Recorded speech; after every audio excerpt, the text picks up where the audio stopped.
Okay जी students, आज हमारा जो है एसोसिएट डिग्री आर्ट्स पार्ट 2 जो है, इसमें जो इंग्लिश का हमारा लेक्चर नंबर है वो 6 है। इसमें हम आज 2 काम करेंगे। एक मेरा ख़्याल है जॉब एप्लीकेशन है वो करनी है हमने, और एक ये आर्ट सेंटेंसेस हैं, ठीक है ना? ये हमने इनको करेक्ट करना है, ठीक है?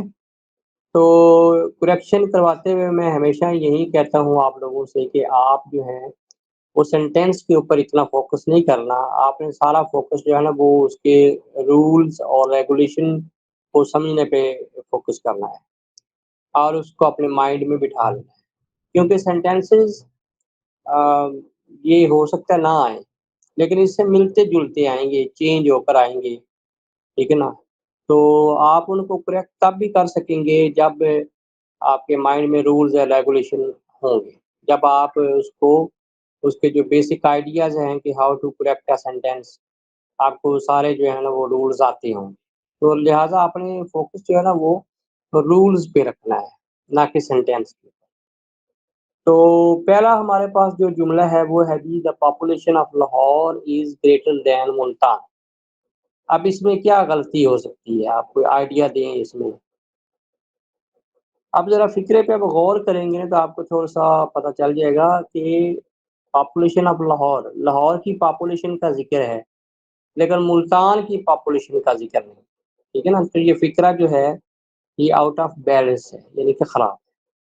इसको बैलेंस किस तरह करना है? The population of Lahore is greater then the population of Multan. The population of Lahore is greater than the population of Multan. ये एक तरीका है। दूसरा तरीका जो आप लगा सकते हैं वो ये है कि the population of Lahore is greater than that of than that of Multan. तो ये भी आपका जुमला ठीक हो जाएगा। या आप इसको कर लें the population of Lahore is greater then the population of Multan, या आप इसको कह लें the population of Lahore is greater then that of Multan. तो ये फ़िक्रा आपको आपका सही है। क्लियर हो गया जी? जी सर। ओके। दूसरा जो हमारे पास फ़िक्रा है वो है जी, this cloth is inferior than that. देखें, अ, जब इंफीरियर आता है, सीनियर आता है, जूनियर आता है, रेफर आता है, प्रेफर आता है, तो उसके बाद आपने दैन नहीं लगाना बल्कि आपने to. This cloth is to inferior to this cloth is inferior to that, ठीक है? superior to, inferior to, refer to, prefer to, ठीक है? मैं इधर लिख भी देता हूँ। रूल सेंटेंस नंबर 2 है inferior to, ठीक है? Senior SENIOR, senior to, superior to, ठीक है? जूनियर टू, और एक है प्रायर टू, प्रायर टू, ठीक है? इनके बाद आपने दैन नहीं लगाना बल्कि आपने टू लगाना। नंबर 3 पे है जी, this is best of the two. देखें, एडजेक्टिव की 3 डिग्रीज होती हैं, ठीक है? एक है जी गुड, दूसरी है बेटर और तीसरी है बेस्ट। यानी 3 डिग्री के लिए 3 कमोडिटी का ज़रूरी होना ज़रूरी है, ठीक है? 2 और ये, ठीक है? तो यहाँ पे देखें 2 है, तो 2 में से एक बेस्ट नहीं हो सकता, क्योंकि इसकी डिग्रीज़ 3 होती हैं, तीसरी डिग्री बेस्ट होती है, तो 3 चीज़ों का तो होना ज़रूरी होता है ना, ठीक है ना?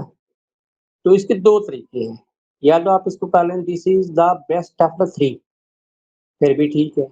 लेकिन अगर आपने 2 लगाना है तो फिर आप लगाएँ दिस इज़ द बेटर, क्योंकि 2 के लिए बेटर है। This is the better, the better, ठीक है ना? ऑफ ठीक है? तो आपका ये जो है, क्योंकि 2 में से 1 जो है ना वो बेटर हो सकता है, बेस्ट नहीं है, बेस्ट के लिए 3 होना ज़रूरी है। बात फ़ॉलो कर रहे हैं? Yes sir. जी सर। नंबर 4 है जी, the rich should not hate the poor. The rich जो है ये प्लूरल हो, ठीक है? प्लूरल। और पुअर ये एक गरीब है, लिहाज़ा इसको भी प्लूरल करना पड़ेगा। तो यहाँ पे आर्टिकल द लगा लें। The rich should not hate the poor, तो आपका ये सेंटेंस ठीक हो गया। नंबर 5 पे है जी, Ali is the oldest member of the family. अच्छा जी, अली इज़ द ओल्डेस्ट। देखें, जो फैमिली का लफ़्ज़ है ना फैमिली, ये ब्लड रिलेशन है। तो ब्लड रिलेशन के लिए अंग्रेज़ यूज़ करते हैं एल्डर या एल्डेस्ट, ठीक है ना? वैसे कोई उम्र में बड़ा हो तो वो ओल्डर या ओल्डेस्ट हो सकता है, लेकिन फैमिली के लिए आप एल्डर या एल्डेस्ट लगाते हैं। तो यहाँ पे ओल्डेस्ट की जगह आप एल्डेस्ट लगाएँ। ई-एल E-L-D-E-S, ठीक है? Eldest, Ali is the eldest member of the family. नंबर 6 पे है जी, I have no any complaint. ये नो एनी होते ही नहीं है, it is always not any, not, ठीक है? I have not any problem with it, या आप कर लें I have no problem with it. No any नहीं लगाना, नॉट एनी होता है, ठीक है? तो नंबर 7 पे है जी, this is the last news. News कभी लास्ट नहीं होती, लेटेस्ट होती है। दिस इज़ द लेटेस्ट,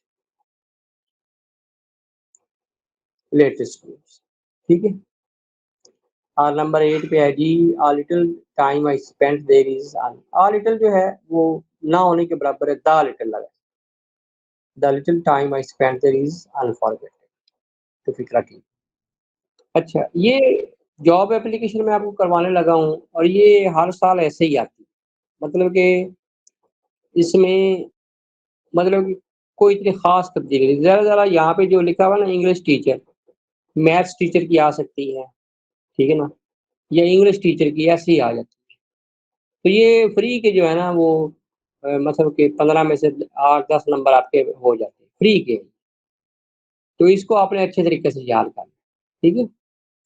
इससे आपको जो है ना वो, क्योंकि पहले आपने लेटर तो एडिटर ही किए हैं, तो एप्लीकेशन नहीं की है, तो ये एप्लीकेशन मैं करवा रहा हूँ। लिहाज़ा ये एक किस्म का जो है ना वो आपके फ्री के मार्क्स हैं। तो इसको आपने अच्छे तरीके से प्रिपेयर कर लेना और ये हर साल आती है। Write an application to the principal of college for the post of English teacher.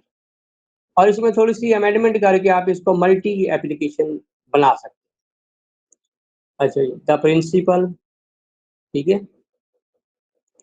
KBC college, Lahore, ठीक है?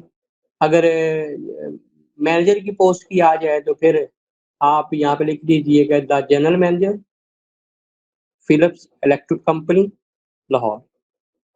ये थोड़ा-सा आपको करना पड़ेगा।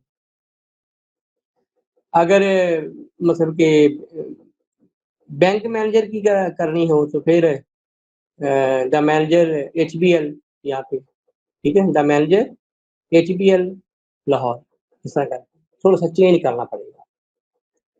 अच्छा जी, सब्जेक्ट क्या है जी? Application for the post of English teacher, application for the post of maths teacher, ठीक है? Physics teacher, application for the post of assistant professor.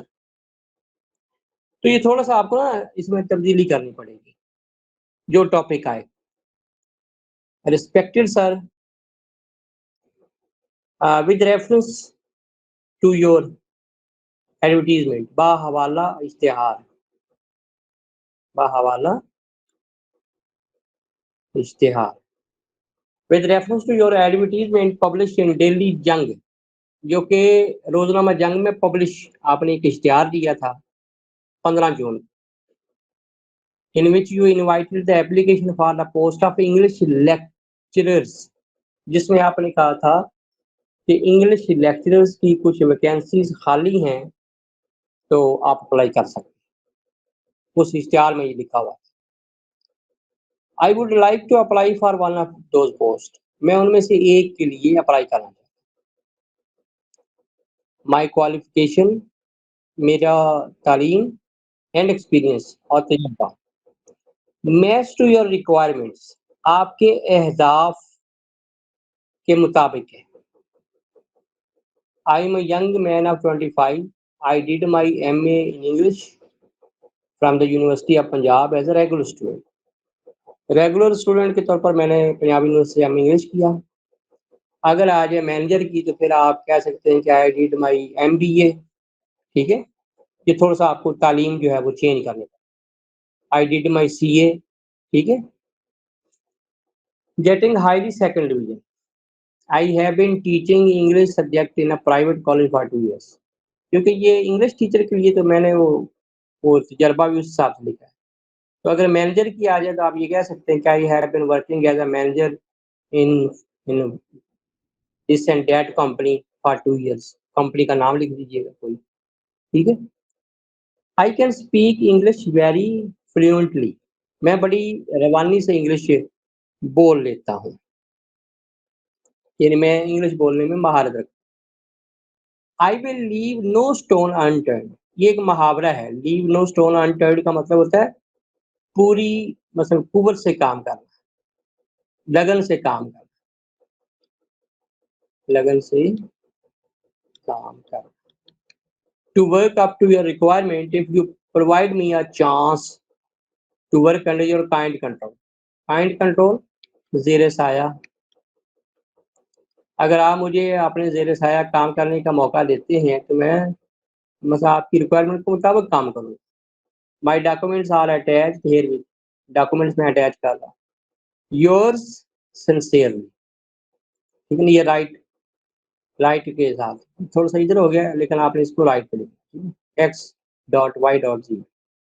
अच्छा, इसमें ना सीवी लिखना होता है। मतलब ये है कि जो जॉब एप्लीकेशन जितनी भी होती हैं, उनके साथ सीवी लिखना होता है। तो जब आप yours sincerely X Y Z लिख लें, यानी एप्लीकेशन मुकम्मल कर लें, तो उसके बाद फिर आपने इसका सीवी, और सीवी मुख्तसर सा गोल-मटोल सा आपने बनाना है, यानी मल्टी टाइप। इतने तफ़सील से भी नहीं, क्योंकि इतना टाइम भी नहीं होता। नेम, एबीसी, क्योंकि आप अपनी आइडेंटिटी शो नहीं कर सकते, इसलिए आपने ज़्यादातर जो इन्फॉर्मेशन है, अपनी सेल्फ इन्फॉर्मेशन वो हिडन कर दें। Father name, DTF, date of birth, ठीक है? कोई सी भी लिख लें। सीएनएस 1 2 3 4 5, एड्रेस फर्जी सा, रियल एड्रेस नहीं लिखना। 20A new town Lahore, contact 1 2 3 4 5, और असली वाला कॉन्टैक्ट नहीं लिखना। एक्सपीरियंस, जिस नोइयत की जॉब हो, उस नोइयत का आपने एक्सपीरियंस लिखना है। तो ये टीचर के लिए है, इंग्लिश टीचर, मैंने उसी हिसाब से लिखा है। Have been teaching in STU college for 2 years. Qualifications, MA English as regular student from Punjab university, PGD post graduate diploma किया है जी इंग्लिश में फ्रॉम यूनिवर्सिटी। तो आपने जो आपका एप्लीकेशन आपने उस हिसाब से जो है वो जैसी रिक्वायरमेंट हो वैसे ही आपने वो लिखना है।